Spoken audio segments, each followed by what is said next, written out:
This is a presentation from the 2013 Cannabis World Summit. Please visit www.cannabisworldsummit.com for more great cannabis information, which is available to you completely for free. This information is being made available to you in part thanks to our sponsors. Please visit their websites to learn more about their excellent products and services. The following presentation is for informational purposes only. The opinions expressed are those of the participants and do not necessarily reflect those of Leaves of Hope Productions, Inc. Please note that regardless of any statements expressed or implied in the following presentation, that we do not condone you breaking any laws. We are not providing any legal, medical, or financial advice of any kind. No comments about cannabis being a cure for any medical use, expressed or implied, is to be taken as a claim or guarantee. None of the statements have been verified by the FDA of the United States, Health Canada, or the governing organizations of your particular country. And again, this information is being provided for informational purposes only, and the participants exercise their freedom of speech discussing what they believe to be true. We do not guarantee the accuracy of any information provided. It is your responsibility to evaluate the information before you choose to make any use of it. Please consult with a doctor knowledgeable about cannabis prior to using cannabis, and or prior to discontinuing any medications you may be currently using. Please check with the laws of your country and region to determine whether you are legally permitted to use and or grow cannabis prior to any involvement with cannabis yourself. Even though we believe that cannabis ought to be legalized, we do not condone you violating any laws. Please review the legal disclaimers on the Cannabis World Summit website and only proceed to enjoy this presentation if you agree with all legal disclaimers, agree to hold the company, Leaves of Hope Productions Inc., and the presenters harmless and are of legal age in your region. Thanks to Kevin MacLeod and Incompetech.com for the music used in this introduction.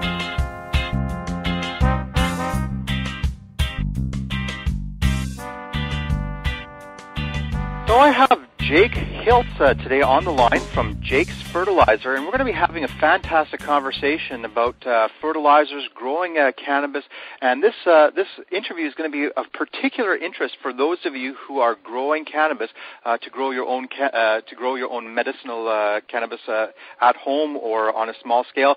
I'm sure that larger scale commercial growers can find a lot of valuable information here as well. But again, this is focused on the legal small scale growers at home to learn how to grow exceptional cannabis plants that are powerful medicines for what you need. And of course, we have Jake here to explain how important fertilizers are for accomplishing that objective of growing fantastic cannabis, and how to actually work with these fertilizers to maximize your growth, your yield, and all your objectives. So thank you very much, Jake, for accepting to do this call today. You're welcome, and thanks for having me. It's a great opportunity. Well, before we get started talking about fertilizers and how to grow cannabis, can you share a little bit about your story, about how you came to cannabis in the first place? I know that you're using it medicinally. Can you share how you've come to cannabis and discovered its wonderful properties for yourself? Well, I'll tell you in the shortest form possible, because the story is rather lengthy, but when I was a young man, I was a recreational user of marijuana and used it in early adulthood. 26 years ago, cultivated when it first became popular to do so, and actually ended up being arrested and convicted, and served a term in prison for cultivating cannabis. Sorry to hear that.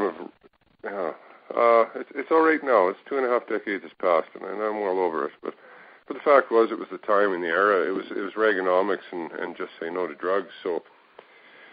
It's amazing the leaps and bounds that education has provided us to this date, but still amazing how the fact remains of how ignorant some levels of government are in regards to cannabis. That being the case, it didn't deter me. Prison educated me on the fact that I wanted to learn more, and I was quite aggravated at the fact that I was convicted on the basis of a plant. Which I never found to be a criminal activity, and still to this day don't find it. Now, life goes on, time passes. 2005, I was in a car accident and suffered a cervical neck fracture, C5, and suffered a severe spinal stenosis that left me with a chronic pain scenario. And I was very naive. I was under the impression that doctors were like mechanics, that if your car didn't steer straight, you took it to the mechanic and they fixed it. Well, my neck's broken, doctor, now fix it. This is when I learned Western medicine practices were basically a prescription for drugs. Mm-hmm. And I went through a barrage of opiates that were systematically and effectively killing me and destroying my life, and knew it wasn't an answer. I had a friend approach me who said to me, like, you're consuming a mass amount of painkillers, why aren't you smoking pot? And I actually laughed at him and I said, that would be fantastic. Wouldn't that be a cure-all of cure-alls? Because I was really never a believer in the medicinal end of marijuana. I always thought it was kind of a ruse for hippies looking for a free ride. Mm. Now, he laid some on me, and I smoked it. And it had been quite some time before I'd smoked pot prior to that. Mm-hmm. And it worked. I was out of pain. I was out of my muscular spasm. Mm-hmm. And I actually slept 7 hours that night. So the discovery to medicinal marijuana was something of I don't know how to depict it other than stating that, it was always there right in front of me, but I never paid attention to it. So it became quite a challenge for me to find a doctor that would sign for a prescription for medicinal marijuana. I finally did receive it. Mm-hmm. Once I did, it eliminated me from taking the opiates. It was a time process to do so. But then I was at this point that I had a background of close to 3 decades in the hydroponics industry. I had worked for various companies and firms, and I had manufactured prior and was always active within the society, but never on the basis of a medicinal side. Mm-hmm. So the accident left me pretty well in a pretty tight financial situation. I was not in good shape. But some of the chaps that I had known years prior when I was in business, it just so happened to be, and this is a true story, mm-hmm. that a friend was driving down the road and some young person had graffitied on a large boulder in Saskatoon in fluorescent orange paint the numbers 420. Mm. It caused this individual to think of me and out of the blue called me. And we had been business associates years prior. He calls me up, says, I saw this rock with 420 on it. I thought of you. I had to give you a call. What you been doing? I expressed to him I've been doing nothing. I broke my neck. I spent a year in the hospital. We had coffee. He said, what do you want to do? And I said, well, look, I got all this information about cannabis, and I worked in the fertilizer industry for years. Now I've got a license. Mm-hmm. I said, I think what I'd like to do is to really share that information. I think we should shoot a film on how to grow cannabis, mm-hmm. and we should produce a fertilizer line on how to use the appropriate fertilizers, how to grow cannabis. There was a handshake. The deal was struck, and hence Jake's was born. And we did what we set out to do. We have shot an extensive amount of video footage that is very generically based, easy to understand. So for beginners to I know there's going to be advanced growers out there that are just won't see a great deal of value in it, but overall it was a basic education for those who wish to start out and get the base information they needed. Because I found that in this industry, when you seek information on the internet, for every piece of viable information, there seems to be 100 misleading pieces of information mm-hmm. that always direct you back to something for sale. And we are a business. Mm-hmm. There's no doubt about that. And our goal is to be a successful business. And to be a successful business, one must reach profit. Mm-hmm. But on the basis of agreement with my partners, it was that we were going to be a social corporation. Yes, we need to profit to stay afloat and to continue the business. Mm-hmm. But our primary incentive is to work with our clients and to educate people on the truth, where there's been so much untruth for so many decades now. And the reality of it's coming to light that most out there with any level of education understand that everything we were ever taught about cannabis was BS. And there are so many positive medical benefits to it. And we're taking something that we have right in front of our very noses. I'm a very, very, very strong supporter, believer, fan, and dedicated soul to Mr. Jack Herer, because he taught us that cannabis can save the world, and it's a fact. Mm-hmm. We know the plant could save the planet. It would address so many environmental issues. It would address issues of biofuel. It would address issues of food and eliminating starvation. It would create industry, jobs. There's so many things attributed to it. And we come back to asking ourselves the question of why it's illegal. Mm-hmm. And in my experience, in my opinion, the only reason, and I state that strongly in my opinion, the only reason it's illegal is because corporations cannot patent a plant. Mm-hmm. There's no profit in it. That's why it stays illegal. It's more profitable when it's illegal. So we've taken the initiative to come forward. Mm-hmm. I'm federally regulated. I have a license, and according to the Freedom of Information Act, I am violating no law in Canada. We are giving this information for free at the website. There's no attachment to it. Yes, we are a corporation, and we sell fertilizer. However, your choice is your choice to be made. The information about growing cannabis, we've provided free for everybody to access. And that's at jakesfertilizer.com. I just want to thank you very much for doing that because, of course, as you mentioned a little bit earlier, there's a lot of misinformation on the Internet. There's information scattered around the Internet, and it's hard to get this kind of information. And right now, we need people to understand how to do this, how to grow good quality cannabis.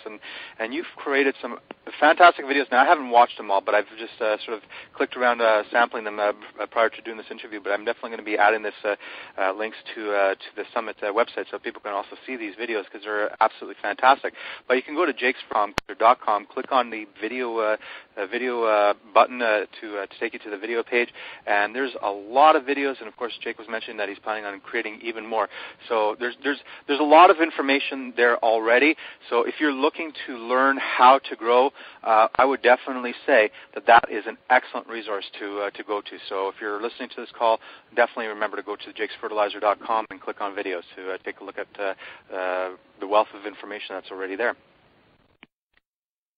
But so of course, you've created all these videos. I think that's an absolute fantastic altruistic project that you've done to share this information with people. Now, let's talk a little bit today about fertilizers in general.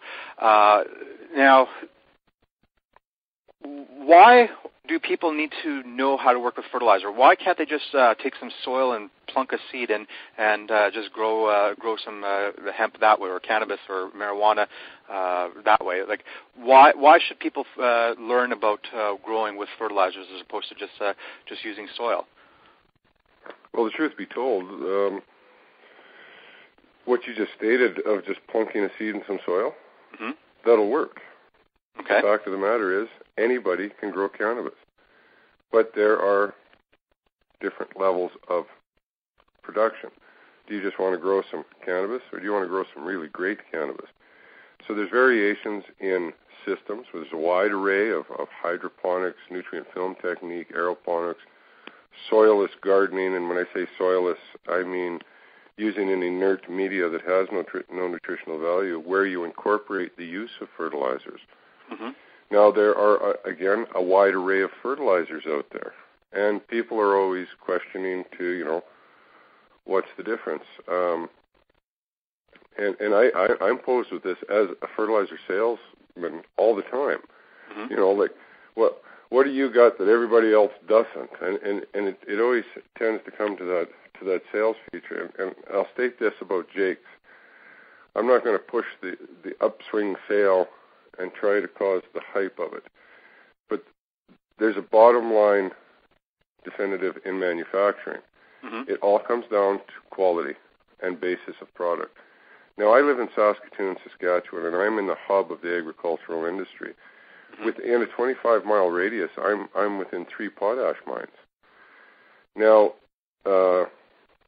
I can go to a agricultural site and I can purchase a ton of monopotassium phosphate, for example, for in the neighborhood of $300 to $400 right now, I believe current market value is.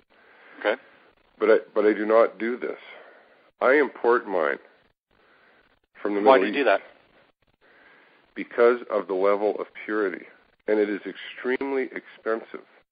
Now, the analogy that I've used in video, I've used in instructions to clients is that if we were to take this and use it as an example as the pet industry, we all know that we can go buy huge bags of dog food for $15 to $20. Okay. And it's full of a lot of hair and hoof and stuff that just didn't make it to the bologna factory, and it gets passed on to our pets. And the end result is that you see the mess in the backyard. But in the same circumstance, you can go buy a high protein, high dietary source fibered dog food that costs you $60 for a small bag. That is the difference in the fertilizer industry. If you want the one with the hair and the hoof and everything that falls off the wagon in the bucket, you're going to find yourself a cheap product that will work. It will give the plants nutrition. I guess that's sort of. To sort of summarize for layman's terms, it's sort of like you are what you eat. I mean, if you eat junk food and pizzas, obviously you're not going to be as healthy as if you eat apples and vegetables and good quality foods. Obviously, your body would be better. Same thing with the plants that you grow. If you give them inferior nutrients, you get inferior plants, and of course inferior results because of course you're ingesting that into your body as well, right? So I guess it's important to focus on the. Go ahead. And that's an absolute fact because. From horse manure, we can derive nitrogen. From calcium nitrate, we can derive nitrogen, and nitrogen is nitrogen to a plant. But in effect, calcium nitrate, for example, I believe comes in 5 different grades right now, from a base grade to a crystal grade. And what differentiates the grades are the level of impurities that are within it, the inert fillers, the things that you don't need. Cornstarch is infamous to be in fertilizers to add weight as a bulk commodity. But when you buy refined, high-quality product, you don't find that as much, but you do pay the price for it. Now, the end result is that you may pay an elevated price for the fertilizer product, but the end result is an elevated garden that gives you a bumper crop, and you see the results in the end. Now, just also another aspect to that, how does this play in? A lot of people, of course, shy away from artificial fertilizers. They prefer the organic route or something along those lines because allegedly, now I don't know very much fact on this, perhaps you can share some information about that and enlighten us, but allegedly there's even radioactive materials in some fertilizers, and there's, of course, other things that you wouldn't want to necessarily use. I won't mention any particular brands, but a common brand that's available in most hardware stores, people say you shouldn't be using for growing cannabis or even food that you'd want to eat because there's stuff in it that is not necessarily beneficial for you to consume. Can you share any information? You understand what I'm implying here? There's impurities that are absolutely. There is radioactivity in chemical fertilizers, but the thing of it is what I find is when I hear information like this. I like to do the research and facilitate it because the product line that I've developed, I've used all my life. I've developed it. I've grown cannabis, vegetables, and fruits with it that have been consumed by myself and my family. Now, truth be told about radiation, you can go to any organic marketplace and purchase a bunch of organic bananas, and you can have them taken into the lab and analyzed, and you'll find they're radioactive. Radioactivity lies within a lot of things. To the level and to the extremes of where it becomes harmful, this is where I would question. Now, I am aware of the fact that, and by no means am I an expert in this field, but what I always found amazing is if I could find an organic banana that had radioactive material into it, it would show a radioactive read on a Geiger counter, for example. I found that amazing. But what it taught me is that there's radioactivity in everything. Now, to what level is detrimental, one must find. This is where I would be very cautious on watching products, because you may see where you get this big bang value for your buck, that you get the extra large container for the extra low price. That's generally where you're going to run into the biggest, dirtiest problem. When you find a product that's highly refined and cleaned, that's where you're going to find the purest form thereof. Now, as it goes for organic fertilizers. There's a lot in the marketplace nowadays, but this has been a perpetuated issue for years, where in some states in the United States of America, they're divided by counties, and each county can have its own organic regulation. So you're next door to me in another county, and your organic certification does not qualify for my county. So which law is right and which is wrong? There's a lot of varied opinion on there. Now, I'm very supportive of organic farming and sustainable soil creation when we're working in an outdoor environment. But for the most part, cannabis growth indoors in an organic situation, I've never been a big proponent of, because you do not have anaerobic activities within a soil. You're generally using a soilless media. Mm-hmm. You're making an application of an organic fertilizer to an inert growing media such as rock wool or peat moss, vermiculite, perlite. Mm-hmm.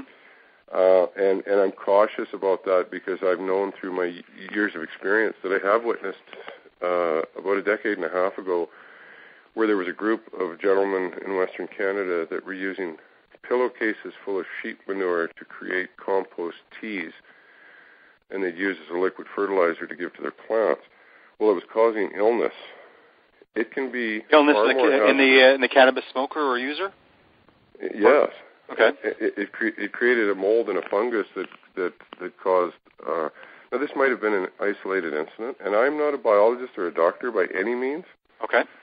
It was just part of the trade, and that story came to light of a group of people that had used this, and it created a spore that could be ingested, and it was making people ill and giving them symptoms of pneumonia. Mm-hmm. So there has to be caution practiced in organic methodologies, and I would definitely research it and understand it, because somebody has put a label on a product and stated that it's organic. We all know that what we read may sometimes not be true. So what I would say to people that are growing cannabis out there, if you're looking for organic methodologies, I would practice them outdoors. Mm-hmm. I would look for good soil and temperament. I would look for proper organic fertilizers that you use in sustainable soils where there is anaerobic activity that are going to break down the components and utilize them properly. When it comes to indoor growing, in soilless medias, whatever it may be, I recommend using a high quality product that stems from a reputation. I'd research, I'd read, I'd talk to people. And again, I'm a little concerned because in the industry, it always seems to be a promotion of bigger and better. Mm-hmm. It's going to make your bank account bigger. It's going to make you 6 foot tall and bulletproof, and there's a lot of hype associated with it. Mm-hmm. But I would look for those. There's forums out there. There's so much information out there. Cannabis Culture, for example, has an awesome forum that you can go there and you can read up on products and their uses. And this was the main factor in why I wanted to shoot video, was to deliver to the consumer, to say, look, here's what you need. This is a baseline of what you can do, and this is how you do it. Now, we don't push or promote the sales of our own product on that. We did that as part of advocacy towards the cause of growing medicinal cannabis. You're more than welcome to go out and use whatever you choose to use. But we wanted to show the results start to finish with our product line, how it works. It's very simplistic. We don't have a large array of products. We have 8. That's what you need. We do have some products that are based in organic constituents. Mm-hmm. Our supplements and stimulants are strong derivatives of North Atlantic sea kelp, which assist in root development, floral development, resin production, fragrance, in all that essences of the importance of a highly grade consumable medicine. Mm-hmm. We've accentuated on those elements, and there are organic properties within the Jake's Fertilizer line as well. Okay. Well, now, of course, lot was said over the past couple of minutes, but we talked about organic fertilizer versus, of course, doing the indoor. You're suggesting that it's superior or better to leave the organics for the outdoors and for indoor applications to be using nutrients and of course, soilless media, since, of course, there's no proper anaerobic bacteria happening in the soil mediums anyways. But also, you alluded to the fact earlier that you select high-quality ingredients, even though you live within a 25-mile radius of three potash mines local to you. You're still importing your chemicals and because of the higher quality. So let me just ask this for people who are sort of organic-minded in the sense. Now, we're still talking about technically an artificial fertilizer chemical here. However, because of the level of purity, for those who are concerned for health-related reasons, for those radiation levels, for those other impurities that you spoke of, would you say that your product would be suitable to be considered to be used by those health-minded individuals who want a pure product? Is that fair to say about your products? Absolutely. First, I'd like to say, by no way, shape, or form am I an expert in organics. Mm-hmm. And what I've stated in this interview is based on an experience of close to 3 decades in this industry. There will be other people out there that will challenge what I have to say about organic constituents and fertilizers. Mm-hmm. And like I said, research. When it comes to the Jake's product line, mm-hmm. I can state without hesitation that is of the finest refinement that I am able to find on the globe.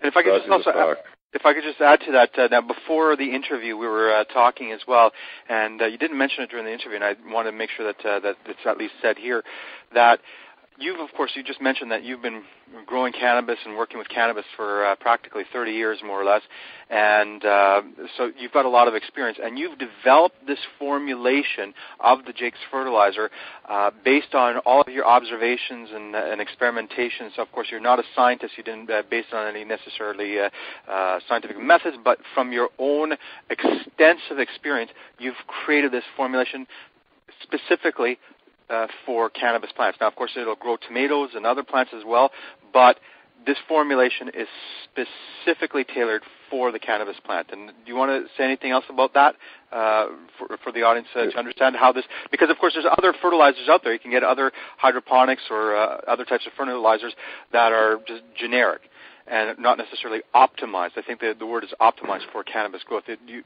care to just share a few words about that? Yeah, I have to acknowledge, yes, I don't have a background in science or biology. My experience came from 3 decades of cannabis growth, and it would be the school of hard knocks. It was to glean an education from each time I produced a crop to know what effect had better outcome, better production of resin, fragrance, bud density, and level of weight. End result was to have a high-quality medicine. And to find the path that I did, I made far more mistakes. And that's how I learned, was from what not to do. And it narrowed that production to the plant foods to exactly what triggered them, when it triggered them, through the stages of growth and whatnot. I can say that over the 30 years, there are numerous plant foods out there. And there are a lot of companies that will make a lot of claims, and they pitch a lot of hype. And I'm not going to do that. I'm going to state this simply. I sought out the most refined, cleanest elements that I possibly could within the globe. I know of no better source. The only way that I can state my confidence in the product that I manufactured is this, that it offers a complete, full money-back guarantee that if the client's not satisfied for whatever reason whatsoever, simply let us know. We'll return your money to you immediately. No questions asked. In 9 years of fertilizer production offering that warranty with the product, I've never yet had to honor that warranty. I've never had a callback or a complaint. as long as the product was used within the instructional guidelines, the grower met with success. Now, each and every individual out there is unique. We're not going to have the same results from everybody. If you're diligent, and you're serious about growing, and you follow some pretty simple guidelines, cleanliness, watering, fertilizing, watching the plant and paying attention, I'm pretty certain you're going to have a successful cannabis crop of some really good homegrown medicine. Okay, fantastic. So now let's talk about how can people accomplish that, making that fantastic crop. So of course, remember this information is provided for legal growers, presumably for people at home for their personal needs or for small scale compassion clubs or whatnot. But let's just assume, Jake, that we know nothing about fertilizers and growing here. So let's just go with that level of assumption here. Now, I've got some of your bottles here. I'm looking at now. Of course, there's 3 bottles here that I'm looking at: Grow, Bloom, and Micro. Why is this important to have different bottles? Why is this important? Why isn't there just one fertilizer for the cannabis plant? Why does it? Obviously, the cannabis at different stages needs different fertilizers. Can you explain briefly the stages of the plant's growth and what its needs are, versus nitrogen versus phosphates and so on and so forth at the different stages, so that people understand why there's different fertilizers and why it's important to be fertilizing even if you're using a soil medium. Like obviously soil gets depleted. If you can just explain that as well, that'd be helpful for people to understand, at least initially. Okay, well, Jake's, we have a hydroponic, aeroponic nutrient film technique fertilizer. It's a liquid fertilizer. It's a 3-part. 3 titles: Grow, Bloom, Micro, which is basically an industry standard. If you look amongst fertilizer manufacturers, you'll see Grow, Bloom, Micro is standard, just as any conventional garden fertilizer, tomato fertilizer you'd see at a hardware store. Now, these formulations, the reason they're divided is because, without going into a great deal of science, if you were to combine all 3 products and put them in one bottle together, they'd solidify. They'd create particulates and large deposits of calcium and chunks of stuff that are just not beneficial to the garden. So we keep them in separate containers. There are different elements of fertilizer within each bottle. Now, when you start growing, you're going to start from a cutting, which is a propagated cutting, or a seed. And a seed has specific nutritional growth. It likes a high P value. So when you look at the Grow, Bloom, Micro, there's a level of instructional application on the back. It tells you what to use and when to use it. So at seedling and cutting growth, we want high P factor to enhance root growth and build a strong foundation. Now, as we proceed, we're in an 18-hour photo period in a vegetative state, and this is where the plant gets some vigorous growth. This is where we want a high level of nitrogen. The process of photosynthesis of the plant absorbing light and air and water and nutrients causes the vigorous growth. Now we go into a floral cycle where we want the plant to flower. We have to increase the level of P.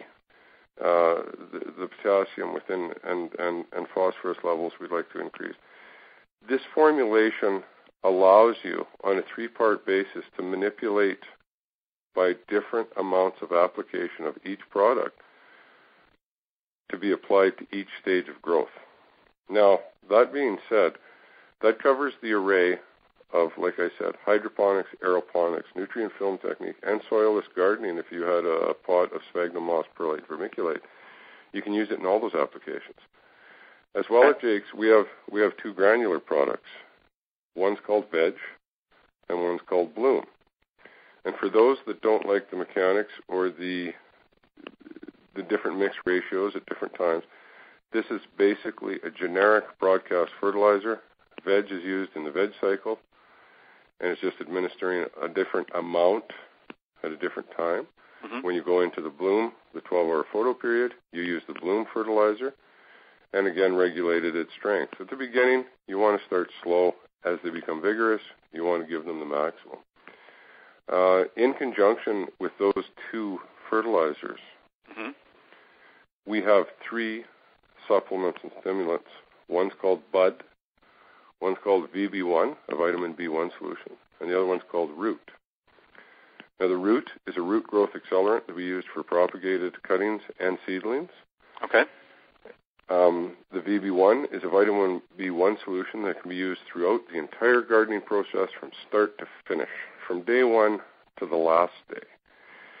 And the Bud is a stimulant to enhance the thickness and density and weight of the bud, as well as glandular resin production and fragrance.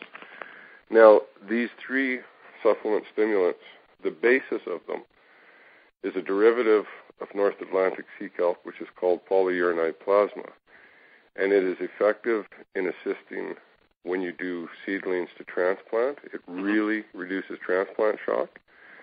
The VB1 can be used as a foliar spray to assist as a feed for propagated cuttings, to be a vitamin boost throughout the entire cycle of the plant's life. Because the polyuranide plasma, what it does is it thickens the cellular wall, increases the uptake of nutrients, water, and CO2 in the plant. I don't want to use the word steroid because there's no steroid involved, but if you were a physical athlete and you were consuming a steroid, it would give you enhanced muscle growth and development. Mm-hmm. In the same way a steroid would work to a person, these auxins and bases of kelp work towards that in the same regulation of plant development. And the fact being is you can see the results through the videos. If you refer to the videos, that's another thing, to not to stray from the product, the fertilizer question itself, but the Jake's videos, we go play-by-play in 3 to 5 minute segments. Instead of shooting an entire hour and a half long program, we break it down and we get pretty good direction to each methodology and each point and where we're at in the gardening.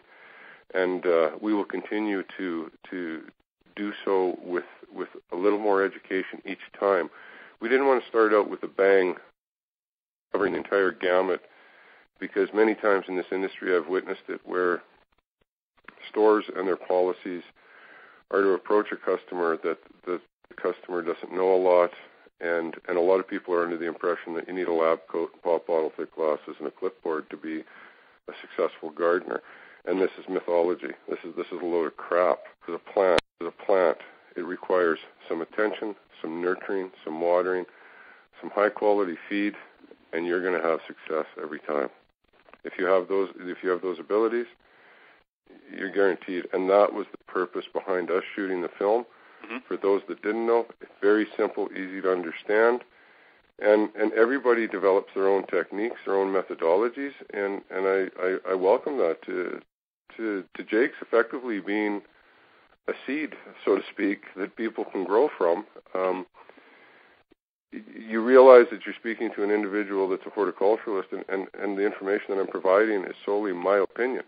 I know that many of my colleagues would have varying opinions, but I always promote with the clients, to the growers, research, read, find the proof in the pudding, make certain you can get a visual or you have word of mouth from another person that has done it, so you get some information that you know can be held of solid value.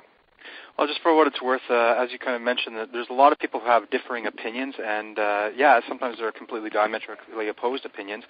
I think for listeners, it's worth listening to everybody's opinions, and then, of course, doing your own research and also experimenting. Try it out and see if it actually works for you or not. And of course, you're always free to make up your own mind.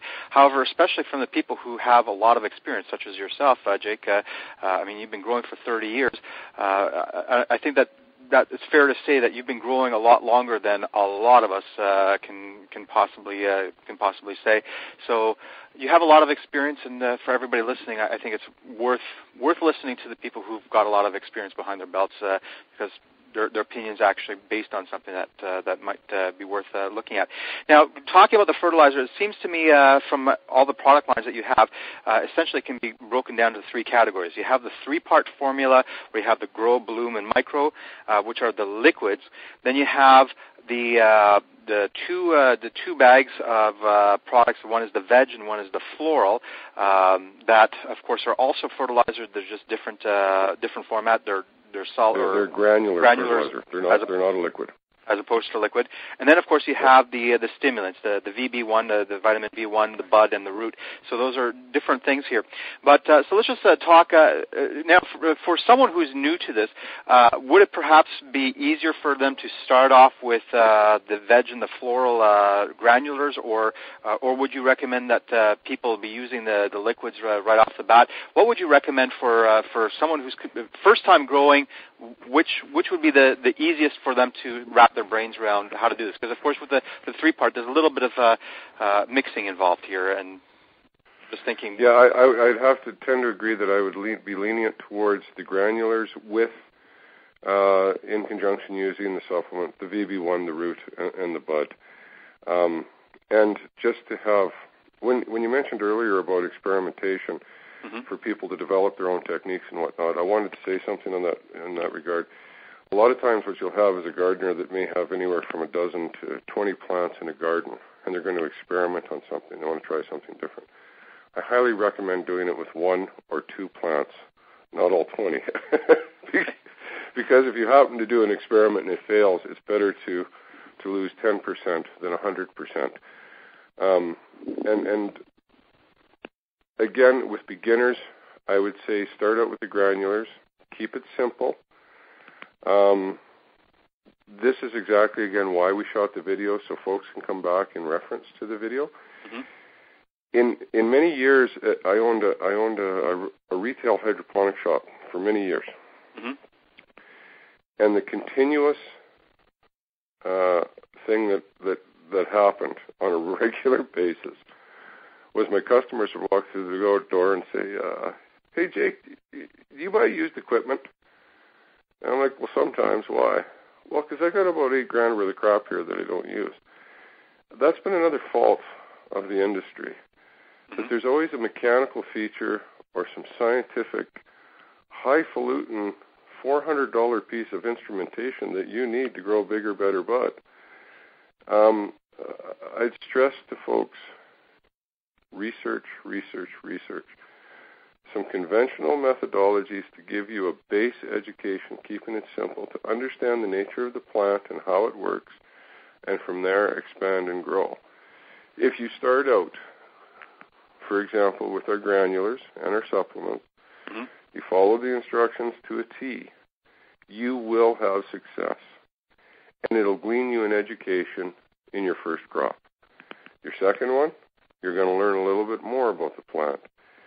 Third and fourth, you're going to have a very firm understanding, and that's when I would start to advance in gardening, and on a small basis to see what you feel. Now you and I have had a conversation about hempy buckets, which are a passive hydroponic system that can be used on an individual basis.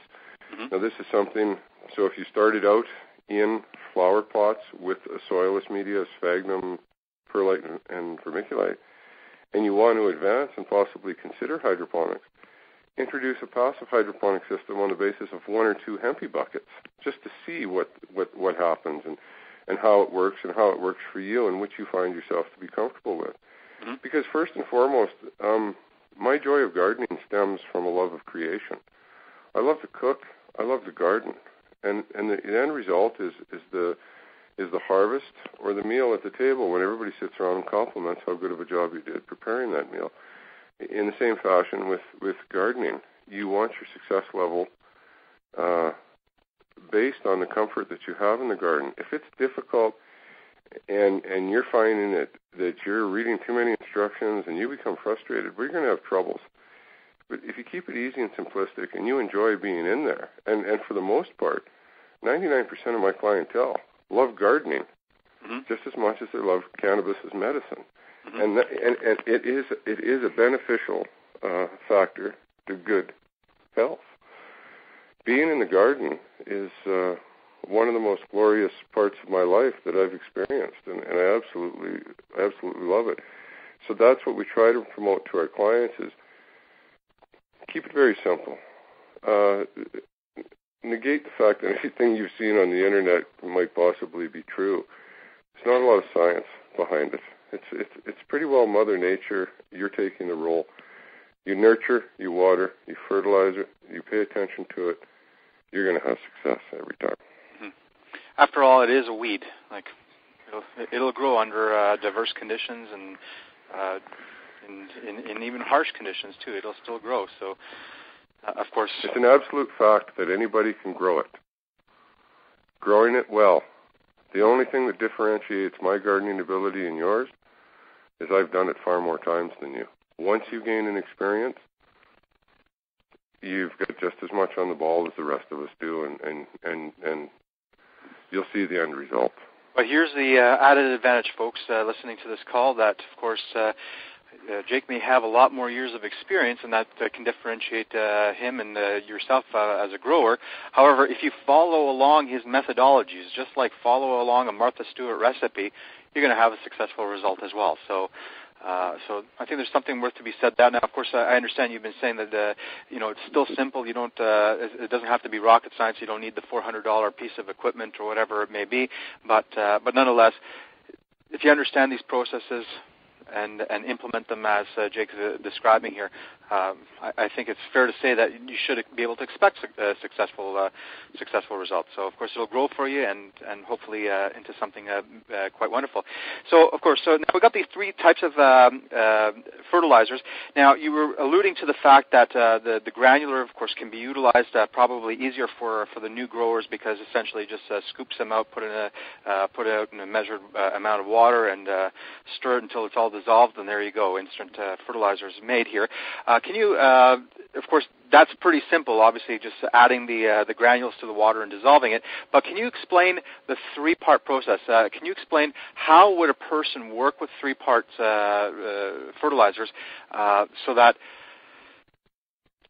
they understand what they're doing it properly? And by the way, just for reference sake here, when you have a bag of Jake's veg and floral fertilizers, or if you have a set of these three bottles of the Grow, Bloom, and Micro, and I'm looking at these bottles that are 1 liter in size, just to give a reference, so if someone buys a set of your fertilizers, let's just talk about, for example, the three-part here. So you have 1 liter of Grow, 1 liter of Bloom, 1 liter of Micro.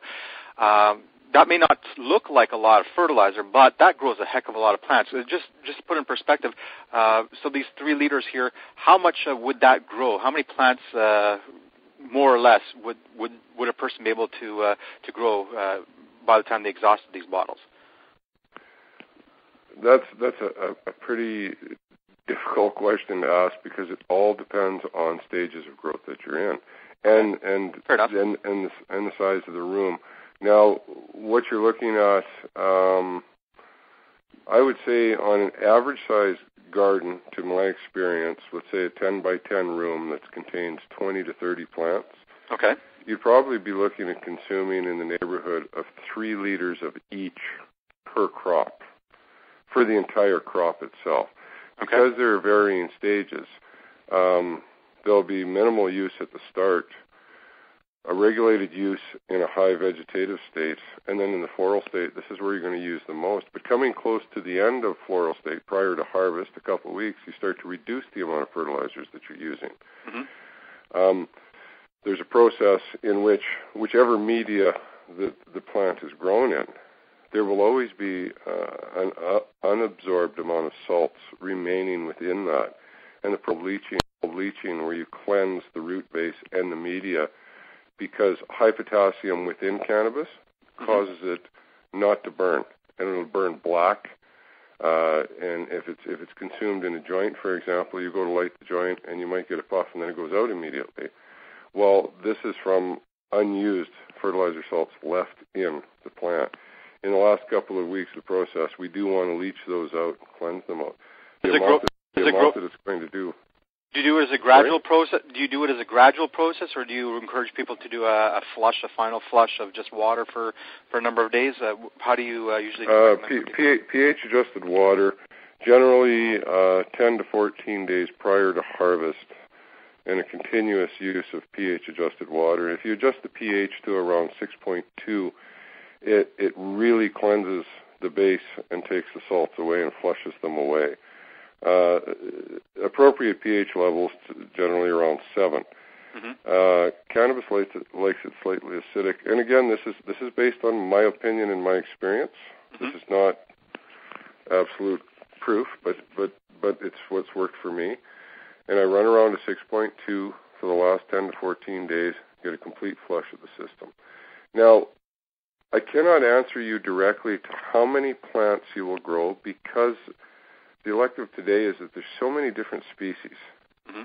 And so many different strains available. Now, some are highly consumptive of P, and some are highly consumptive of K, and there's different feed ratios.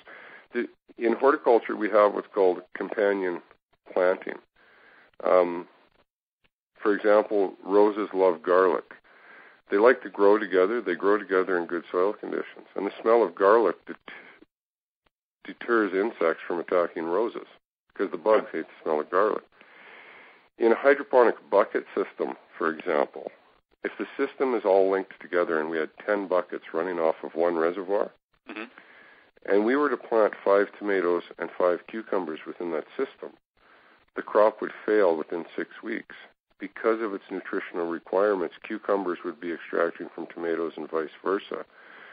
So there's a lot of variables there. But this is what I will say in regards to the Jake's product line. Due to the fact that we've sought out the highest refined elements that are available on the globe, we do have a ratio. Now, somebody's going to question, a kilogram of my granular fertilizer, for example, mm-hmm. I believe, I don't even, and this is foolish of me because I don't know, but I believe retails for around $34 a kilo. Okay. Now, I'm full aware that you can go to numerous large department stores and find a product that may say it's similar to what I have, and you can find it at a reduced rate. And I welcome you to do so. I'm just usually missing all the micros. You will find out what occurs when you do so is that you're consuming the cheap one, you're buying a lot more of, and you're using a lot more of it. When you use a highly refined product, you use a lot less of it. It really hits the beneficial needs of the plant. So I guess to answer your question, how many is it going to grow? Mm-hmm. I can't really give you an answer because there's. But it would still grow quite a fair amount. Bottom line is obviously the amount that you pay for the jar or the bag of fertilizer. It's a small price. I guarantee you'll get a lot of growing from that 1 liter of fertilizer, just for what it's worth. But you said something interesting. I just would like for you to just quickly touch on this for what it's worth. Now, I've numerous times I've seen this discussion before, and perhaps you can actually enlighten for people. Let's just say you take some Miracle Grow. Now, of course, we know that Miracle Grow easily available at most stores around, hardware stores. Of course, usually it's lacking in the micronutrients, but a lot of people have been wondering what would happen if you were to actually use just Miracle Grow, the standard stuff that you can get at the hardware store, or even if you just used a generic 20-20-20 type of fertilizer. Can't you use that as a hydroponics media or liquid? And what kind of results would you get if you were to try to do that? I will state this. I will not discredit another to better my own. I will only stand on the values of my integrity. Mm-hmm. I know, as I've stated in this interview, I seek out the highest refined possible products on the globe, and that is an actual fact. And I challenge anybody who uses the product to see, and they will see for themselves. If you were to take any standard variety off the shelf, okay, just about any granular, I would be willing to compete with, and you stand it beside Jake's. This is a test we use in trade shows. We take a graduated cylinder, 1 liter of ice-cold tap water, and we drop the competitor's heaping tablespoon of their fertilizer in it. before it hits the bottom, what you see is a cloud enveloped within that bottle, and that's the inert filler. When you go to the department store to buy that commercial-grade cheap fertilizer, you have to realize that it's purchased in bulk commodity. It is mixed on the basis of train carload. Now, a lot of times you can pick up a 2 kg or a 5 kg container, and you can open it up, and you'll see different elements within it, because trace elements, micro and macro elements, reveal themselves in color. Mm-hmm. And you can see, and a lot of times I've witnessed this where it's like, wow, that looks like a lot of chelated magnesium to me, right on top. Mm-hmm. But it's not really blended in thoroughly. So if I was to dig to the middle of the container, there's none there. So that first scoop I've used, okay, now on the principle of an outdoor garden, you're in Grandma and Grandpa's vegetable garden, you're in the floral garden, mm-hmm. and you're working with earth and you're using that type of fertilizer, absolutely, it works fantastic. But when you're in the indoor garden, you have taken the role of Mother Nature yourself. There's always a sunny day, not a cloudy one. The temperature doesn't have a lot of variation. It's consistent. So is the humidity. So you have a climate of perfect growing conditions. Using a highly refined fertilizer is going to give you the best results. You take the inexpensive route, and you will see that you're going to consume more. You may run into nutritional issues. You may see micro and macro deficiencies, which are going to show through your leaf. Mm-hmm. They distort leaf material, which interferes in photosynthesis, which gives you a small, diminished crop at the end. However, it'll still give you a crop. Now, you may save money by going to buy the cheaper product, but the end result is at the harvest. Do you want a crab apple, or do you want a sweet delicious? That's the choice. Like I said about the graduated cylinder and what we do at the trade show, now we take that second cylinder of ice-cold tap water, we drop a heaping tablespoon of Jake's granular in it, and it dissipates before it hits the bottom, and it looks like a glass of Kool-Aid. It's translucent with no particulate in it. That's the proof in the pudding. Now that you've brought that up in this interview, as a matter of fact, I think I'm going to do that on the next video shoot. Okay. I'm not going to take a product off the shelf, but I will take a general standard product that's available wide throughout the department stores. Mm-hmm. I'm not going to depict who it is or what it is, but I'll show you the difference between a commercial bulk grade commodity mm-hmm. and a highly refined one. We specialize in what we do at Jake's. Our end result is that we just don't sell something to a client once.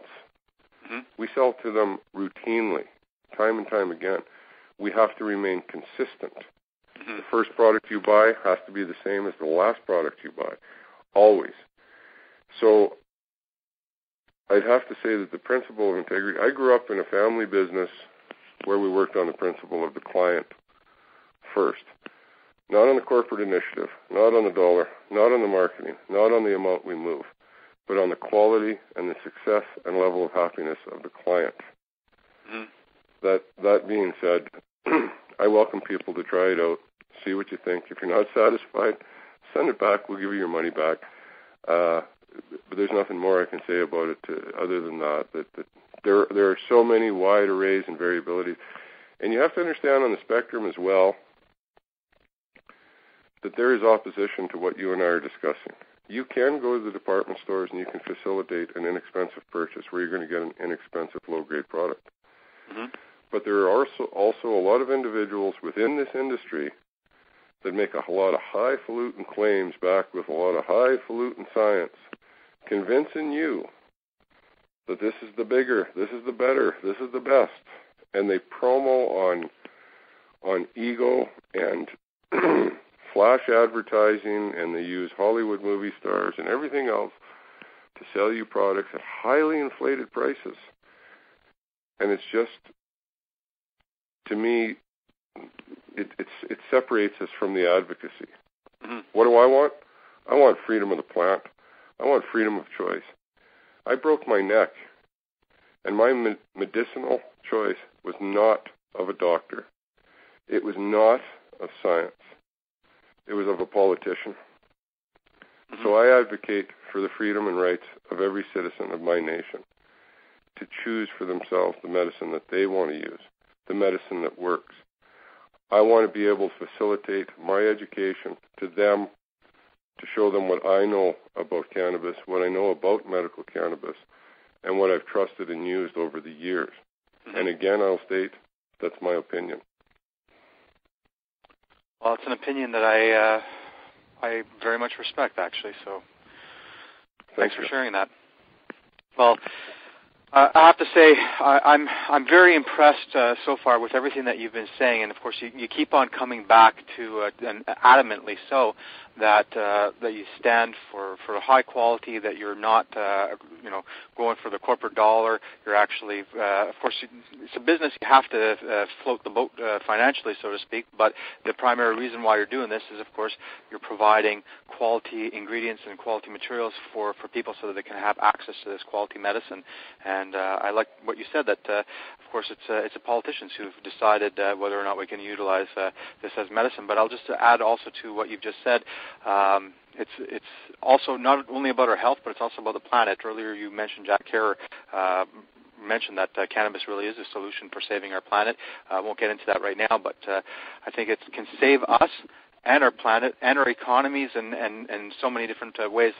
I'm currently realizing that cannabis, the legalizing of cannabis, is actually the number one most important political issue at this time, because by this one simple action, just by legalizing it, what else can you do that would have so many positive ramifications across so many diverse aspects, politically speaking, like from human life to the planetary, the environment and saving the planet and politics and all that sort of stuff. But anyhow, I'm sorry, I'm digressing there.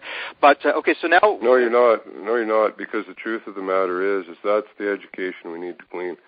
Yeah, it's about cannabis, and it's about the medicine, and it's about the rights of the individual. But it's about our fundamental rights and freedoms. And I'm a big Facebook fan, and I see a lot of blogs and a lot of information, and the most pertinent thing that I've seen, the thing that resonates within me, was a young woman holding up a sign at a protest, written on a piece of cardboard, that stated, "The power of the people is stronger than the people in power." We need unification. We need proper education. And unification is the strongest word I can use. Unite. Stand up. Because you may have an opinion about cannabis, and you may think what you were educated in school to be true. Mm-hmm. But I challenge those individuals to take a look. Because this is what I know as a fact. That in Canada, heaven forbid, a woman that you love is diagnosed with breast cancer.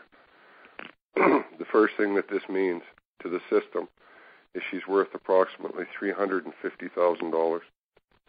That's in X-ray, medicine, pharmaceutical, specialist, hospitalization. We have seen time and time again the tetrahydrocannabinol and cannabinoidal system within the human body, that it kills cancer cells.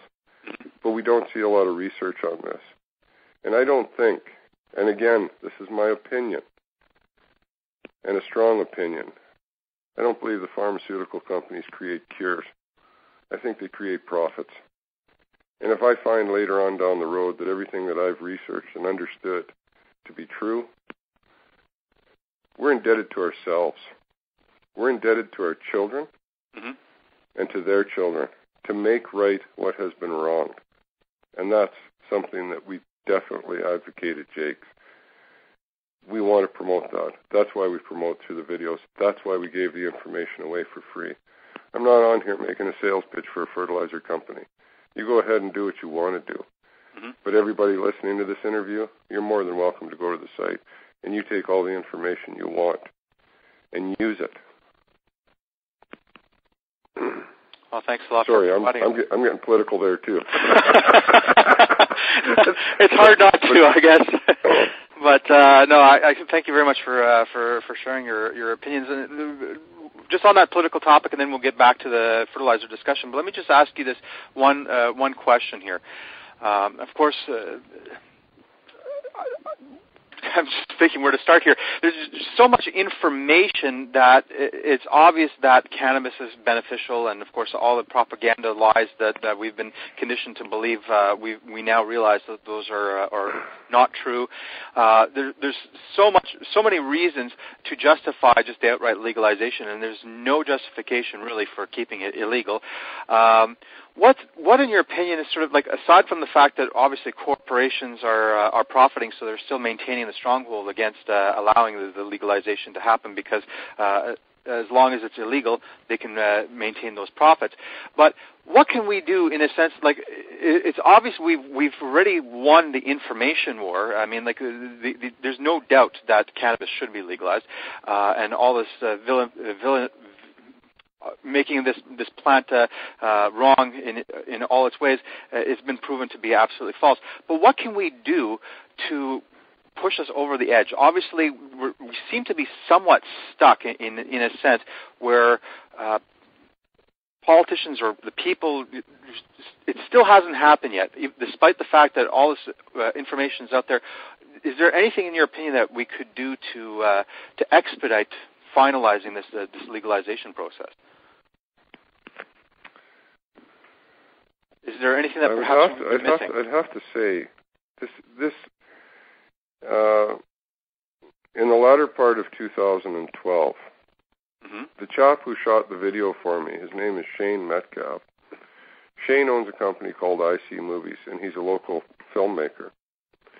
He's doing a documentary on cannabis and why it's illegal and changes to reform and law and whatnot. And I was with him a while ago, and I sat down and watched the editing suite, and he did an interview with a chap at Cannabis Culture Building. This gentleman's name is David Malmo Levine. I thought I knew things about cannabis until I listened to the interview with David. He's highly knowledgeable. And these are his words. And his words were of value and of essence to me. We hear continuously that people need to unite. We need to make this political movement. But the truth of the matter is, what can we do to change things is on an individual basis. I can't accomplish and solve the problems of this world. I can't. I just can't. But there's something I can do. I can write a letter to an MLA. I can speak to somebody in the media. I can try to organize a rally. I can try to get people to unite. Look at what you're doing. You're having a global conference online. That's what we need, is individual initiatives, and we need more testimony and more stories of those who have used cannabis. I most recently spoke to a friend. This chap lost a limb in a motorcycle accident and suffered numerous perforations throughout his abdomen. There's no reason he should be alive, but he is. Now, his stay in the hospital, he stayed on the same ward I did after I had my accident. And this chap is a particularly passionate individual. And I wasn't trying to be facetious whatsoever. I was trying to get a response from him. And I said to him, Stephen, you know, when you were up on the ward, you developed a lot of friendships and people because you were in close quarters with these folks. I said, did anybody ever walk up to you and go, hey, Steve, you know that Oxycontin? That's the bomb, man. That stuff does me so well. And he looked at me and he said, are you fucking nuts? And I said, no, brother. I said, you misunderstood what I was trying to say. I said, I know from my experience of taking morphine what occurred. It's a poison.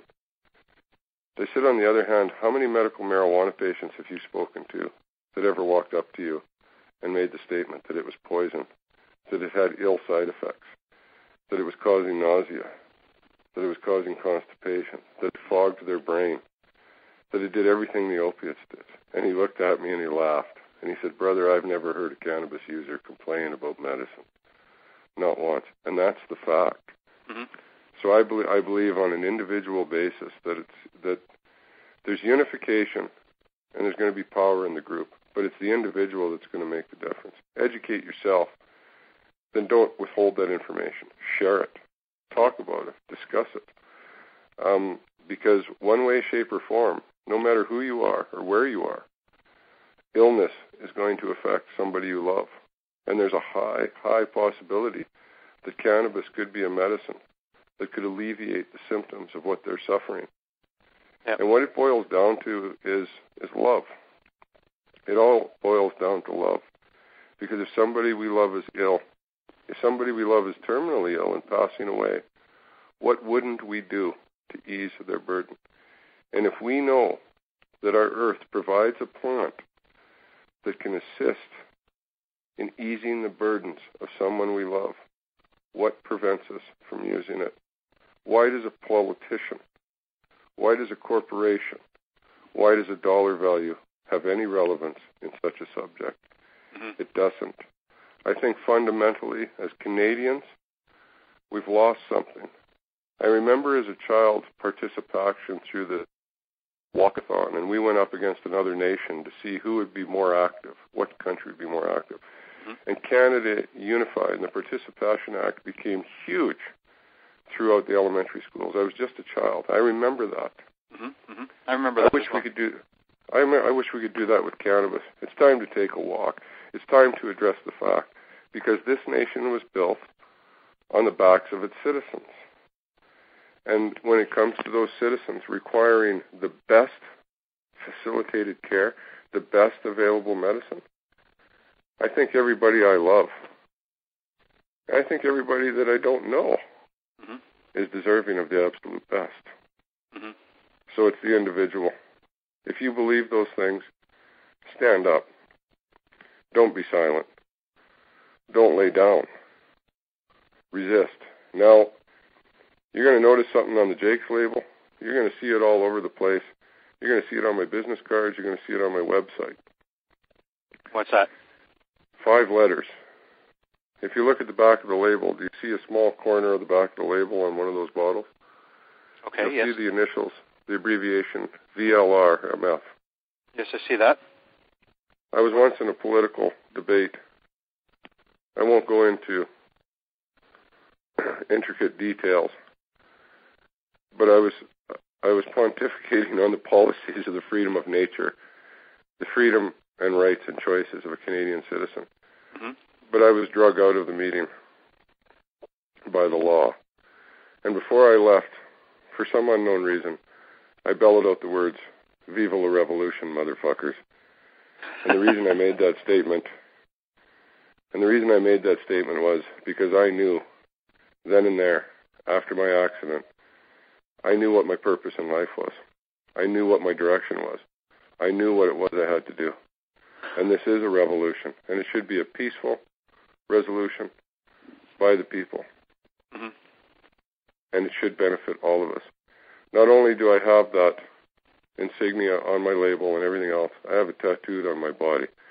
That's how firm of a believer I am in it. I'm looking at all the stuff that I have from you, and indeed, it is actually on all your bottles and everywhere that I'm looking. It's even on your poster here as well. So, excuse the reference to the F-bomb, but, sometimes I get so damn passionate, my tongue just shoots out of my head. And, you know what, we're all adults here, and bottom line is I think that you're saying what we're all feeling here, so it's completely fine, and, definitely speak your truth. I mean, if that's how you feel, speak it, it's absolutely. I admire that because obviously those letters here, I actually did notice it, and I was wondering what it meant. I just assumed that it was probably just some sort of like code for the product or whatever. I didn't really pay much attention to it, but obviously everything that you have is infused with your passion. That's like a little sigil in a sense of what you strongly believe in, and of course, it's sort of your stamp of approval that's on all your products as well. So I actually admire that. I didn't know that. Thanks for sharing that with all of us here today. But, you're welcome. Just getting back to the fertilizer stuff here. So, of course, we've talked about a number of different things with the fertilizers, but I just really want to ask a couple questions because sometimes people, they're growing plants and they get into some problems with either using too many nutrients, they get nutrient burns, or they have deficiencies. Now, first of all, if people use your products as described, whether it be the veg and the bloom or the floral rather, or the 3-part here, are they likely to be experiencing deficiencies? Not at all. Not at all. As long as they follow the instructions to a T. Mm-hmm. They're pretty simplistic. If you're finding difficulties with the label instructions, refer to the website, take a look. We have a play-by-play in audio of how to use it. Mm-hmm. Currently, Shane and I are shooting film. This filming, we just haven't shot a film. We're in ongoing production. Currently, we're shooting a tent production as well as an ebb and flow flood and drain table. Okay. And in this, we will be shooting direct depiction of how to use the product, play by play. So this will be on video. So right now, we offer it in textual context that you can read the label. We also have a product brochure that can be tacked on the grow room wall, because it offers the same instructional methodology but in a larger text, larger font, so you can see it easier. Mm-hmm. And to boot, some of our products come in 10-liter bottles, so it's pretty tough to hold up a 10-liter in the air while you're reading the instruction manual. Right. And as well, there are, if you go to the Jake's site, you look at the Grow Bloom Micro, you'll see a little video caption where you can press play, and it'll tell you when to use the product and how much to use the product. And at that specific time. So, and if you find that you're using the products and you have any difficulties, there's a contact site on the website, mm-hmm. and we do Q&A. So if our clients are running into difficulty, I really apologize for future reference for those who think they're going to call and get me on the phone to get an earful of consultation, because that's few and far between that ever happens. Mm-hmm. But we do our best to offer everything online. Now, if our clients are finding difficulty, what we suggest to them is please write us and tell us what you find difficult, because my business is to accommodate a service to you. And if we find that we have a consensus of a few people contacting us saying the same thing, then we're going to address that issue immediately, and we're going to give that information out. I've written the text on the labels myself personally. Mm-hmm. It's pretty easy to follow as long as you have a good understanding of the metric system, but we have used standard and metric conversion on our labels mm-hmm. for the old school boys, such as myself, along with the youth that do understand the metric system. Mm-hmm. And, sit down, have a little read. I think it would take you about 30 seconds to grasp an understanding of what you have to do, and have at her. Okay. I don't know what more I can say in that regard. Okay, fantastic. Just a quick question. Obviously, if you follow the instructions, everything Jake's just mentioned, it's fairly easy and straightforward to use the fertilizers, and of course you're going to get perfect results, and you're not going to have deficiencies, and I presume you won't have any nutrient burns either. But can I just ask you, because of course you got a lot of experience with growing cannabis plants with hydroponics. A lot of times people they experience nutrient burns, or they burn their plants. They just have too much newts on their plants. How would people know that that's happening, and what can they do to sort of fix their plants if they notice any of those symptoms? Like it happens to people, and how can they fix that problem, salvage your crops, so to speak? I do agree. Sometimes it happens. A lot of times people are misled, thinking that maybe a little bit more will just do me a little bit better, mm-hmm. which is not the fact. That's why we lay out the instructions explicitly, because if you use too much, you will run into a fertilizer burn. There's a possibility that the inexperienced grower is going to run into a fertilizer burn because they may have applied too much at the inappropriate time, and the plant can't consume it. A couple days have passed and they fertilize again, so they've over-fertilized. If you run into a fertilizer burn, what you're going to notice is a curling, burnt leaf tip. If that's the case, if you witness that, mm-hmm. adjust the pH adjusted water to 6.2, flush it through. So if you had a 1-gallon flower pot, I would recommend flushing a gallon of water through, and that's going to dissipate the unused salts and take the high fertilizer content out of that media really quick. Now, after a day or so, I'd watch to see, and I'd resume back to regular pH water and proper fertilizer application. Now, there are so many different methodologies of hydroponics, aeroponics, nutrient film technique, and soilless media growth that the rules and regulations are different. With the Jake's granulars, for example, my recommendation to the clients is if you fertilize today, the next time the plants need to be watered, you water them. The time following that, you water. Then the third application is feed. So the ratio is feed, water, water. This allows the plant the availability and time to consume the salts that are within the soilless media. A lot of people are under the impression that they should fertilize every time they apply water, and this is not so. However, when you use the Grow Bloom Micro, the liquid fertilizers, it is so. So I'd have to say that first and foremost, select the system you're going to use.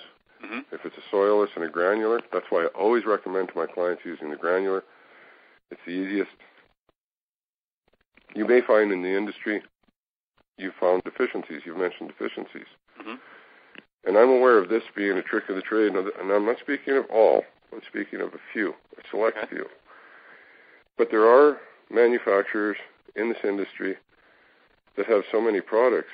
It's just completely astounding to why somebody would have to have more than 50 products on their shelf to grow cannabis. But there's a reason behind this. It's consumable methodology and sales.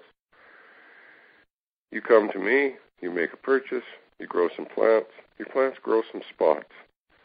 You find out that they're deficient in macronutrients. And lo and behold, the guy at the store has a cure for $19.99. And you go home and you apply it, and sure enough, your spots go away.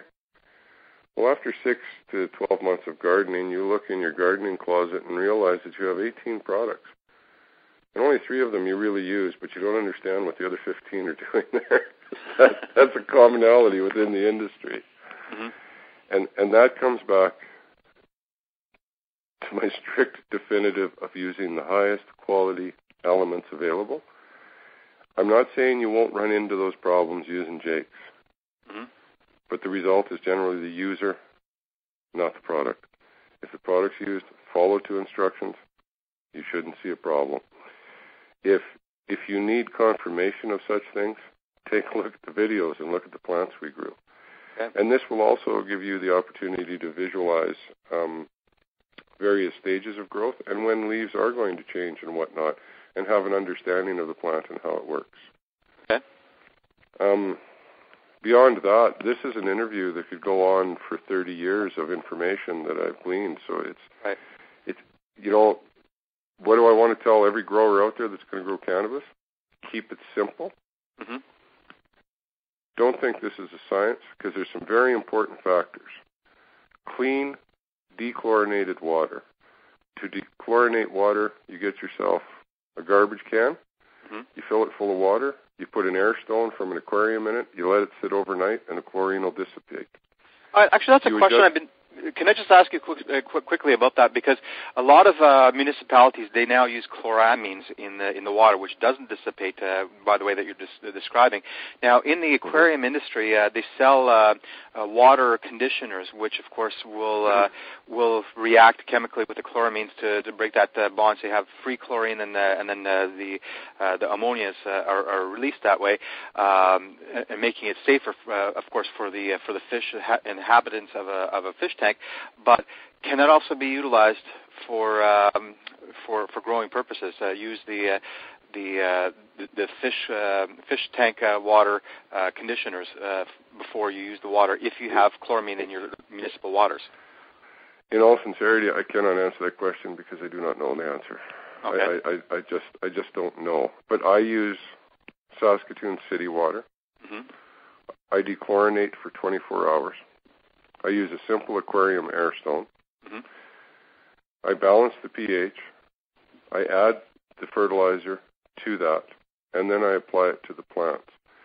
So there's some simple rules of thumb for the grower to know that fresh air, good water temperature is important as well. If you're not willing to jump into it naked, don't give it to a plant because it's too cold, because they're as sensitive as we are. Mm-hmm. Follow the instructions on the fertilizer. Make sure you got a relative humidity. It's pretty darn simple. Mm-hmm. You know, and that's where I get kind of somewhat opinionated in the industry, because there's a lot of bells and whistles and sensors and buttons and things that are just going to make it all better. Mm-hmm. But the simplicity of fresh air, clean water, good food, and paying attention, due diligence, is where your success is going to stem from. Then, as you learn and develop your technique and your methodologies and you become successful in the garden, mm-hmm. that's when I would consider taking a look at advancement and learning about different technologies and going forward. To this day, I adjust pH with a junior pH test kit that I can buy for $5. Okay. I have brothers in the industry that have thousands of dollars worth of computer instrumentation, and they tease the hell out of me for having my little vial and bottle of blue dye that I paid $5 for, and it worked. And it's worked for 30 years, and I guess I'm old school. If it ain't broke, don't fix it, right? Mm-hmm. So, well, that works too. Well, the last major question I really want to just sort of touch upon in this interview is about the hydroponics methods. Now, of course, we talked a lot about the fertilizers and, of course, employing various different hydroponics methods. You briefly touched upon the Hempy bucket. Now, let me just ask you this. Of course, you mentioned there was a lot of different hydroponics methods from the passive wick systems to, of course, high-end systems where you have, nutrient film techniques and or so many different styles. But for the personal home grower looking to get into hydroponics, can you just sort of offer some suggestions? Where would new people, what style of hydroponics should new people start investigating or wetting their feet into initially, or what should they be? Which direction would you recommend that they be going into that's best suitable for the small home grower? Wow. Well, I have to say the Hempy bucket seems to be the most simplistic, inexpensive. If you were in a position that you were a soilless grower using a potting mix and you wanted to try passive hydroponics, I'd recommend it. There's a lot of information on the internet about the Hempy bucket. The one thing that I am objectional to, though, is what I've seen is that a lot of people are just using any old bucket they can find. Maybe a vegetable oil container or something that they've cleaned out with a pressure washer. I really recommend whatever you do in hydroponics that it be black. You don't want penetrative light, because penetrative light through a white plastic bucket, for example, grows algae, and algae feeds from nitrogen and oxygen, which depletes the root mass and the plant itself. Mm-hmm. So we want to protect ourselves from that. I would start out with the Hempy bucket. Look at instructional methodologies online to see how to construct one. Very simplistic, very easy to construct. And try one or two of them mm-hmm. and see how it works for you. Because there are a wide array of systems available in the industry, varying from a few dollars to a few thousand. And you may find that if you're mechanical, you may want to build something for yourself. And I cannot offer you a definitive answer on that question to one system that I would recommend. Mm-hmm. I think, in my opinion, I would say a bucket system, 2.5-gallon buckets linked together to a reservoir, seem to be the industry standard for years. But you will find a lot of technologically advanced systems that make a lot of claims. I would be very cautious, and I would do a lot of research before I made a large dollar purchase on such things. I would look at starting slowly, gradual, build an education, see how it works for you. And the example is if you put 1 or 2 Hempy buckets in your system and you like it, and it worked well, how difficult is it going to be to put 12 into your system? Mm-hmm. Ask yourself that question. And if you think you can operate 12, then go on with it. This will give you a great opportunity to learn the methodology of hydroponics.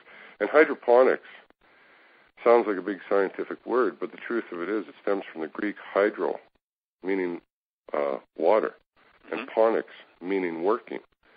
And the earliest record of a hydroponic garden are the Hanging Gardens of Babylon. That was a hydroponic system. It was a nutrified, irrigated NFT system.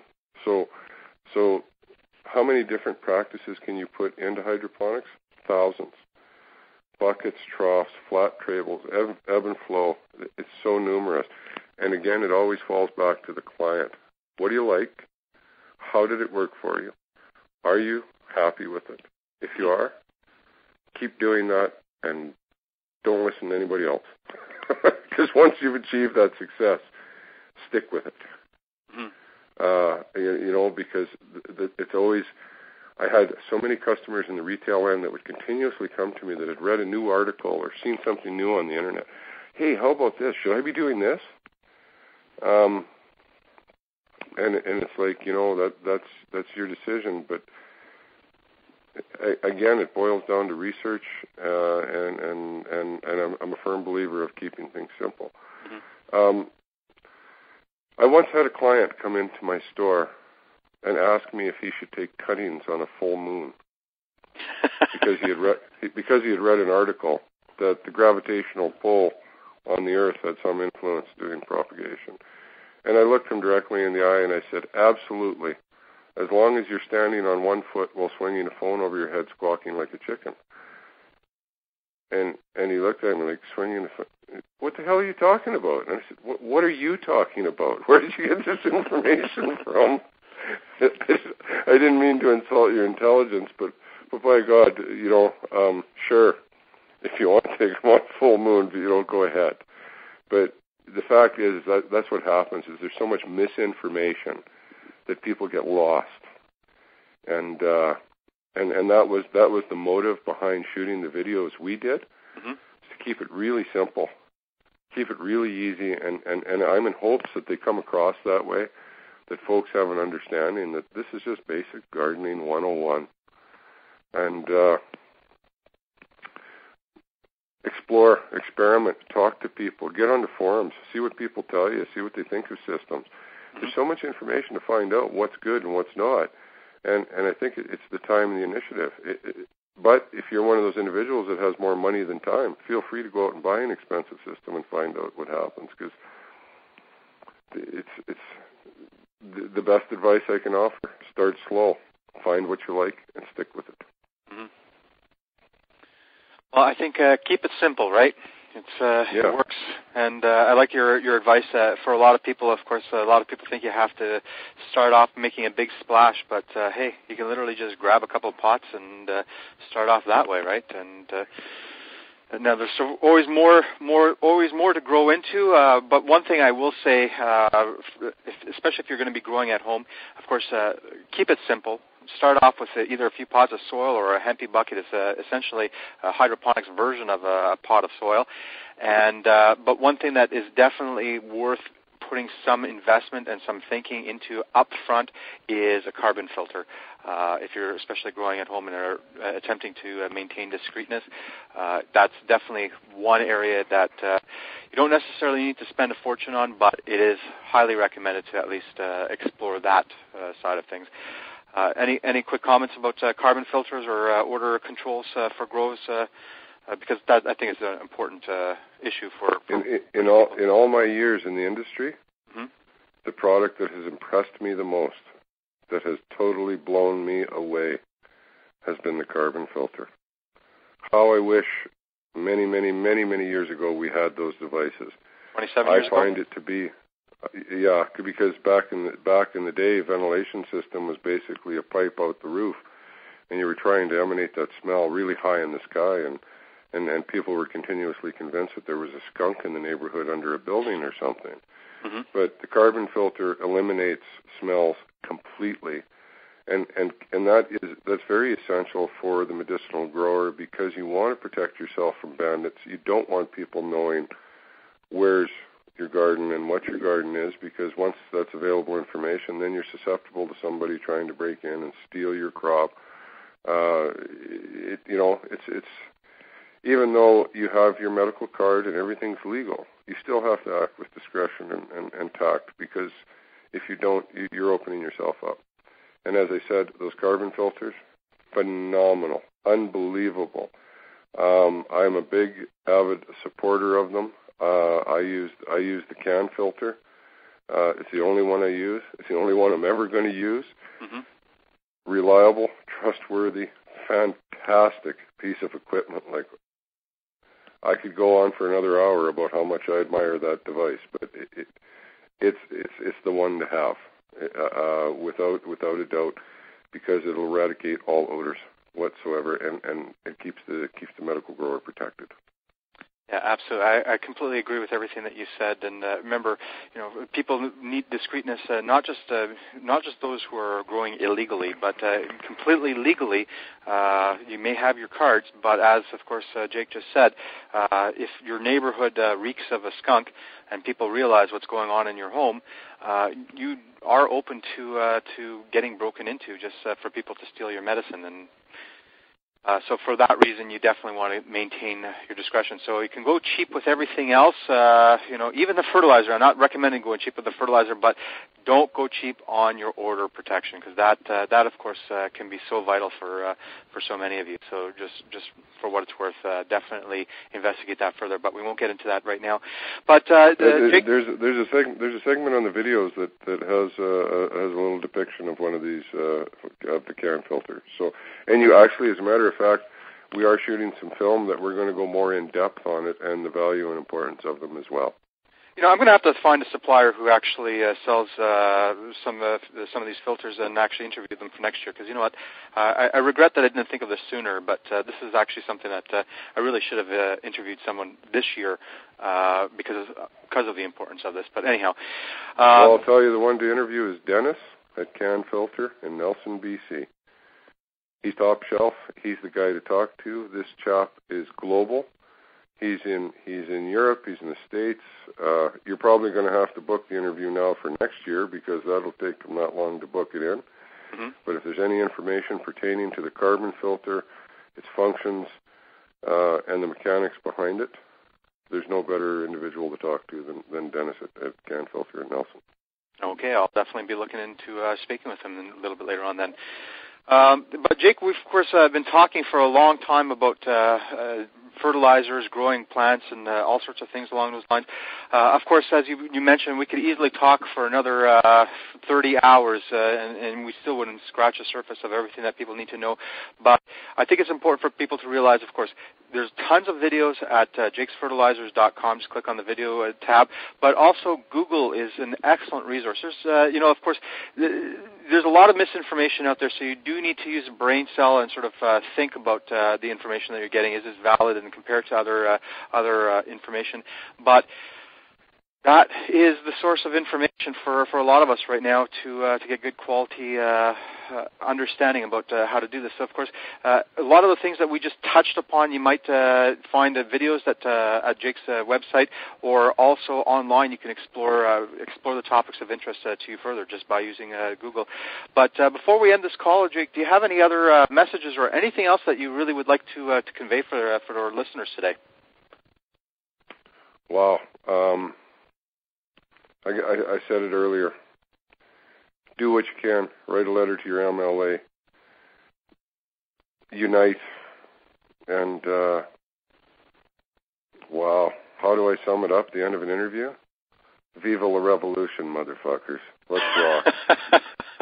Let's free the weed. Let's free the minds. Let's make it right. We've lived in a society where we continuously see wrong. Let's make it right. Because we know those who advocate for cannabis know it's right. Let's educate those who don't know, so everybody knows that it's right. Absolutely, and education leads to freedom. That's the motto of the Cannabis World Summit. Education leads to freedom. We need to educate. And I like what you said earlier in the call, that we do it individually. We talk to people, and we we share that information for the people who need it, because you never know who's going to need to know that cannabis can actually help them better than these opiates and other things as well. So, passion for people. If the listeners want an education on cannabis, remember the name David Melmo Levine. Google that, and everything you ever wanted to know about cannabis, you will find the answer through that chap. He is the most brilliant. Yeah, the most brilliant, articulate character I've ever met. I met him once. Within 5 minutes, I called him brother, and I know I love the guy because he is the true advocate. He's an educator, and you owe it to yourself that if you need an education in cannabis, go listen to what the man has to say. You're going to see him in interviews and upcoming documentaries. He was in numerous documentaries already. But when I had the chance to be in Vancouver and go through the Cannabis Museum with him, like, wow. I thought I knew something about cannabis until I went there, and then he truly showed me how uneducated I was. And it was just a wealth of information. Well, definitely we'll be Googling him for sure to learn more about him as well, just by your description of him. He just sounds absolutely fantastic. So I'd like to thank you so very much, Jake, for sharing all this wisdom of the past 3 decades of your life, that you've learned so much, and just sharing that with us today, and, of course, making these videos and altruistically giving of yourself for people to learn about this miraculous plant. And, of course, thank you very much for creating this wonderful fertilizer. Now, I've never used this particular brand of fertilizer, but I definitely will be exploring with it now, and I'm sure from everything that you said, I have the utmost faith that this is truly a quality product, and, of course, people can learn more about your fertilizers at your website as well. And, Jake, thank you so very much for everything that you have done for cannabis and for freeing the weed over the years, what you're currently doing, and everything that you're going to do in the future as well. You're welcome, and thanks for the opportunity for the interview. I really appreciate it.